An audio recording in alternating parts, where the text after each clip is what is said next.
हरे माई तुहरे दूधावा कई दमवाया ना मोलबा।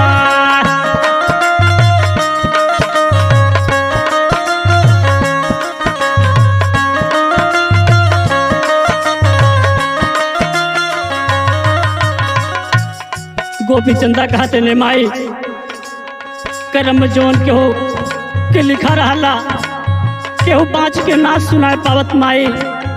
कागज पे जोन लिखा रहला सब केहू बाँच के सुनाए देला माई।